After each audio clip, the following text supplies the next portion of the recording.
help you, Sarge? Yeah, I just walked in. Yeah, I see what you mean. Yeah, I'm sorry, too. Mm-hmm. Was that Davis? Sit down, Joe. He's nuts booting me off the line. I can still hack it. Yeah, you look real sharp. So I got stoned. I'm okay now. You know Davis can't take a chance. Well, have I ever goofed yet? You just did. Look, I know my responsibility as crew chief. And you should have remembered it last night. Don't shout. You knew you had a flight this morning. You knew what was at stake. Brass here to watch. The old man may have to scrub the test. And if that happens, he's liable to scrub your promotion, too. Now, why did you do it, Joe? You of all people. I didn't mean to. Well, that's no excuse. What are you going to tell the old man? I don't know. I guess this does kind of louse me up, huh? Unless you've got an awful good reason. You want to tell me what happened? Mike, I don't feel so good. Look, you're liable to feel a lot worse when the old man gets through with you. Now, come on, level with me. What happened? You have a fight with your wife? You lose your shirt in the game? What happened? Mike, I've got to lie down. I'm sick. Okay, go on the CQ room. Let me know when you're ready to talk. For your sake, I hope you got a real good reason for what you did.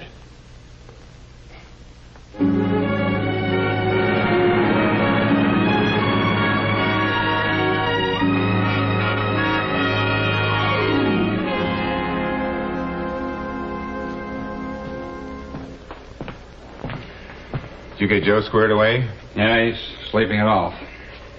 I sure hated to lower the boom on him. He's as fine a crew chief as I've ever seen. But I had no choice. Any idea why he got drunk? No. I asked him, but all I got was a lot of double talk. Yeah, me too. Has he had any trouble with his crew or anything? No. Although he was worried about Hankins yesterday. Oh, why? Well, I overheard them talking. What's the matter with you, Hankins? If I haven't double-checked your topping off of those fuel tanks... I'm sorry, Sarge. I guess I'm just too doggone worried about my mom. What about her? Well, I got a letter today, and she's gone back in the hospital again. Yeah, I'm sorry to hear that. Another operation? Looks like. Kind of takes my mind off things here. I can sympathize. But remember, no matter what problems we may have, that's no excuse for not doing our job. Yeah, but I just can't help it. I'm worried about her. Well, of course you are. That's to your credit. But you've also got your duty to do here. Now, you're part of a team. Other guys are depending on you, maybe with their lives. So no matter what problems any of us may have, we can't let them interfere with our job. That's got to come first. Yeah, sure. But I hope everything works out. Thanks, Sarge. I'll try and do better. Man, you sure got to keep an eye on Hankins. Well, what about keeping an eye on yourself? Are you bucking for promotion to tramp, first class? Oh, Sarge, don't chew me out again. You got something against haircuts and shoe shine? Heck, what's the difference how my head and feet look as long as I know what to do with my hands? Because how you look is part of being an airman. Don't you have any pride? Yeah, sure. But what's that got to do with keeping my head looking like the wrong end of a pig? On you, Slim, that might be an improvement. Look, you're a good mechanic. I'm glad you're on my crew. But other people have a habit of judging the Air Force by the way we look. Well, how about giving the rest of us a break, huh? Okay, Sarge. But it's a sacrifice.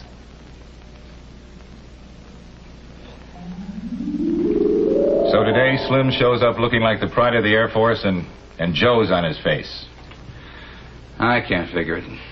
Hi, Mike. Sergeant, this new study information just came in. Thanks. How's everything in the education department? Better off than here, I guess. What's this about Joe Conway? He's just hung over. But I had to take him off the line. It's hard to believe. Joe's been one of our best students. Yeah, I know. You got any ideas? No.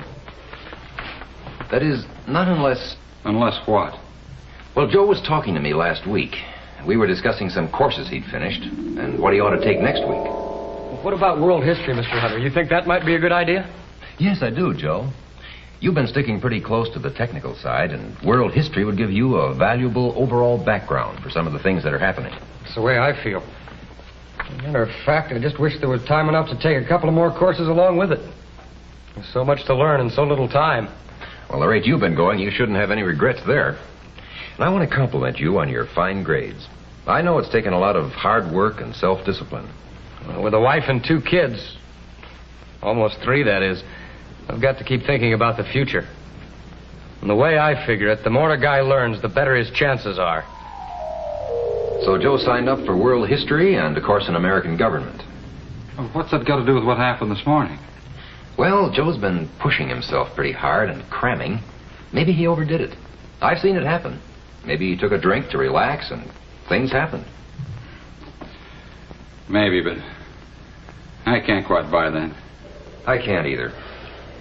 What about his wife? They ever fight? Well, if they do, I never heard about it. My wife and I see him off and on. That is when Joe isn't busy. Maybe he's worried about his wife being pregnant. Could be. Why don't you talk to her, Mike? Maybe I will. I'd sure like to get a line on what happened. Before Joe has to face the old man.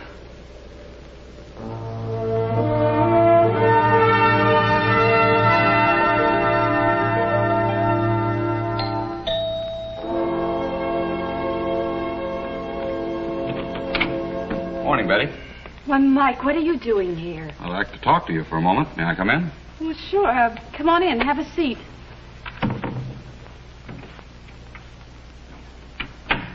Did you see Joe this morning before he left? Yes, why? Well, then you know how he was feeling. Has something happened? He was kicked off the line. I'm sorry. Betty, I've known you and Joe for a long time.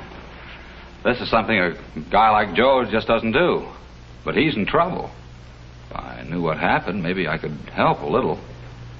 Didn't he tell you? No. Guess he never was one to talk about us. At least for that, I'm grateful. Now, look, I don't mean to butt in, but if you and Joe had a fight, at least that's something we can understand. It was more than a fight. You, want to tell me about it?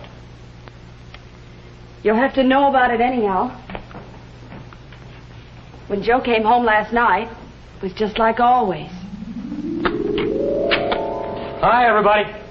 Hi, Dad. Yes. You kids been good today? Sure, Dad. But Tommy had a fight with a boy. I didn't hurt him none. You punched him in the nose. He had it coming. Oh, hi, dear. Joe, you've got to talk to Tommy about this fighting. Oh, he's just learning to take care of himself. I saw it from the window. Tommy started it. But, Mom... Look, I'm not going to hold court now. Beat, I've had a rough day. Son, give me a beer, huh? Sure, Dad. Joe, you don't seem to realize how serious this thing is with Tommy. He's getting a reputation. I'll talk about it later. But you never seem Look, to have... I don't want to get into a hassle. Thanks, son. The other boy, he was making cracks about the Air Force, so I had to punch him. Good for you. What else can he do, huh? Dad, will you play ball with us, huh? Oh, not now, honey. My dogs are killing me. But you promised. Maybe later. You kids run along, huh? But, Daddy! Just for a little while. Go on now, scram.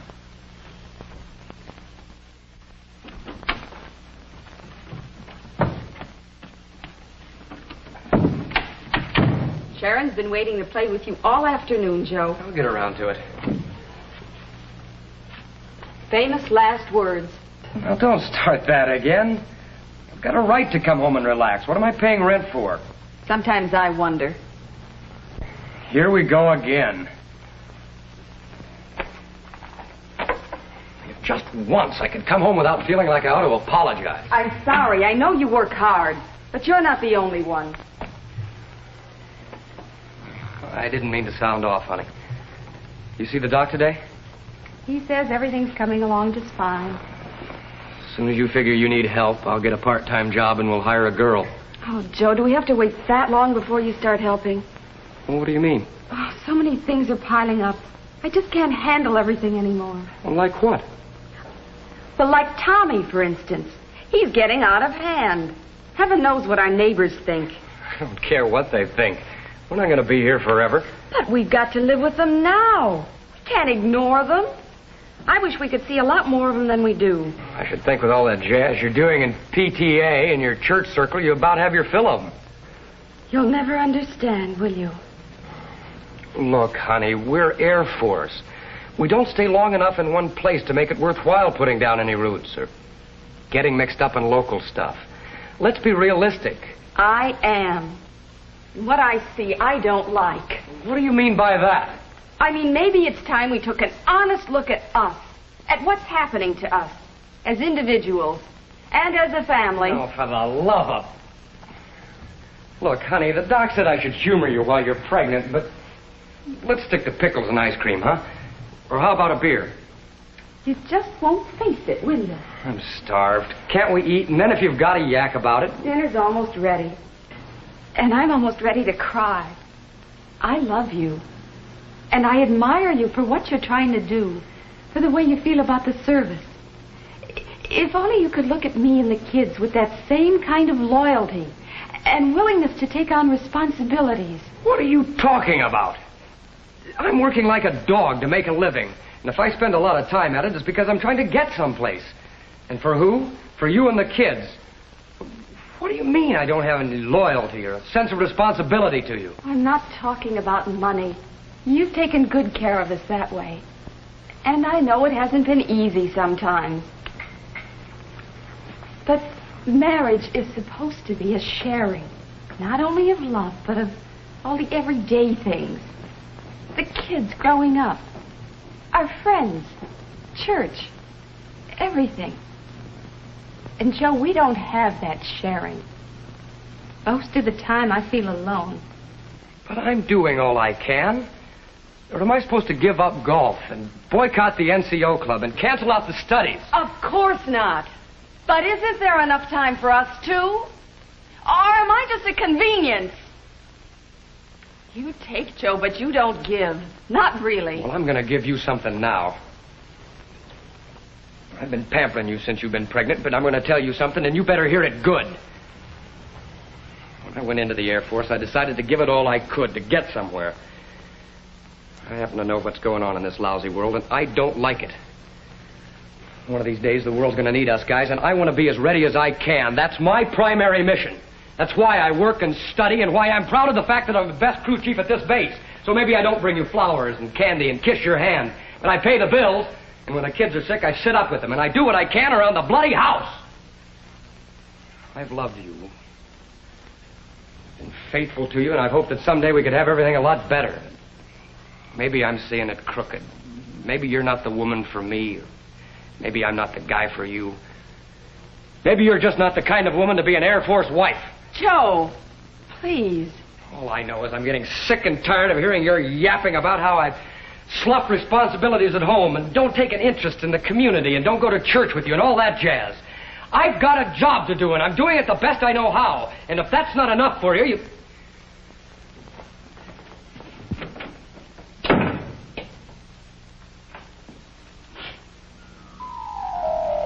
He didn't come back till early this morning. Didn't shave. We didn't even speak. He just ignored me. Betty, maybe there's something wrong on both sides. Oh, I'm not perfect. But do you think I've been asking for so much? Do you, want me to talk to him? No, just give him this. Well, what is it? I think it's customary to leave a letter when you're calling a marriage quits.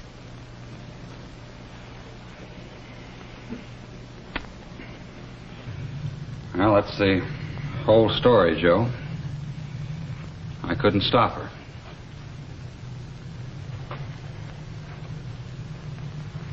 I'm sorry.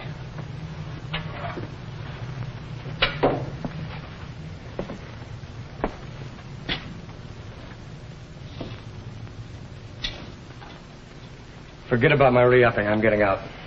It's going to solve anything? Look, even if Betty figured I was a lousy husband and father, I've loved her and the kids. You know how I felt about the service. Maybe I'm not really cut out for either. So you're going to crawl off and feel sorry for yourself, huh? Mike, I've tried, but God is my witness. I still don't know what I did that was so wrong.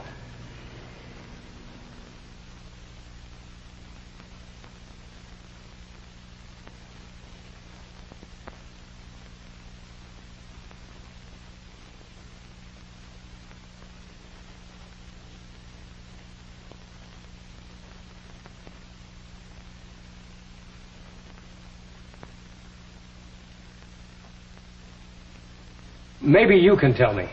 What did I do that was so wrong? Sit down, Joe. So, in the years I've been around this man's Air Force, I've seen a lot of marriages bust up.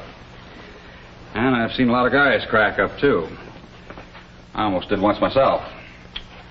I think the basic reason for most crack-ups is not what a guy does wrong, but what he hasn't done right. Well, I've been a better family man than most guys, and you know my service record. Yes, but there's another record that each one of us writes from the moment we're born. The one that shows us what we really are and why sometimes we break. Go on. Well, your intentions have been good, but some of your values have been bad.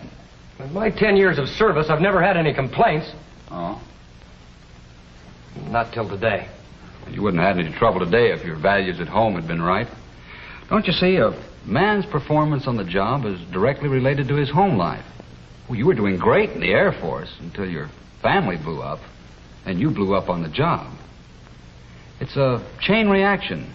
If any part of a man's life is out of whack, it affects his entire life.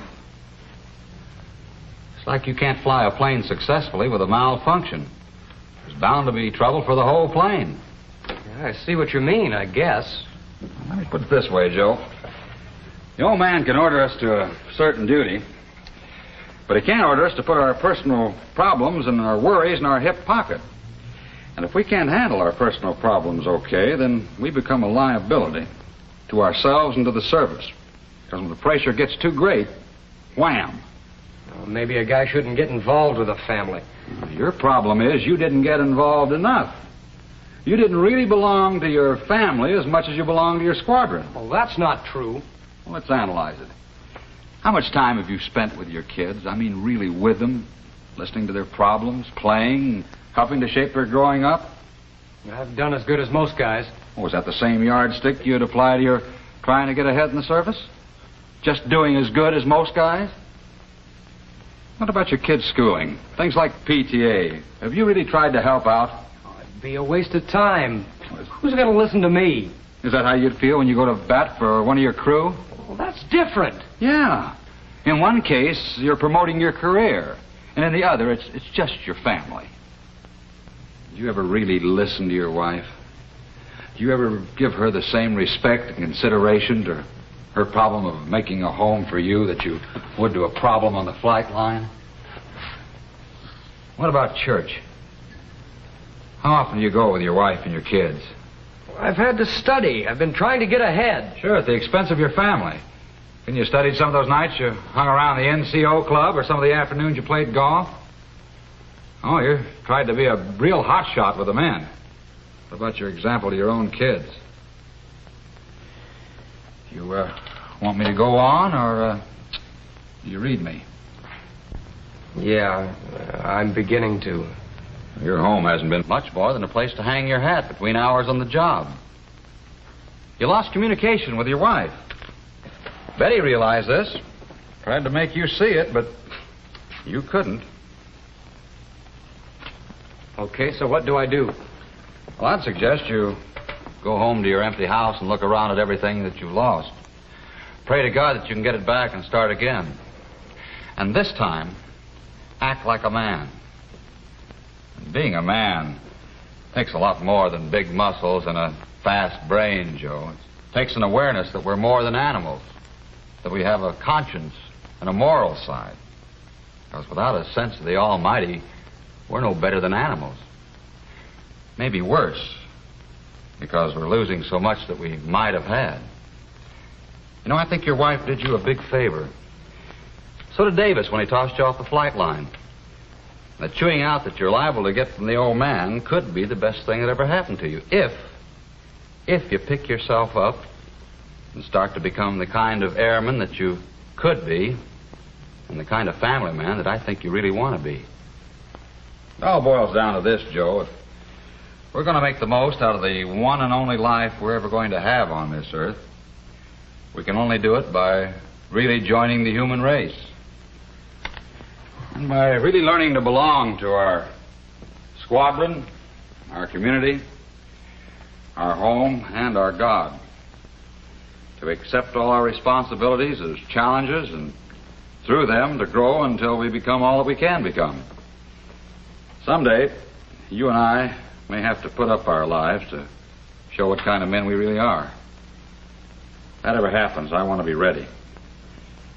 I want to be ready physically and mentally, morally and spiritually. I want every chance to win. How about you?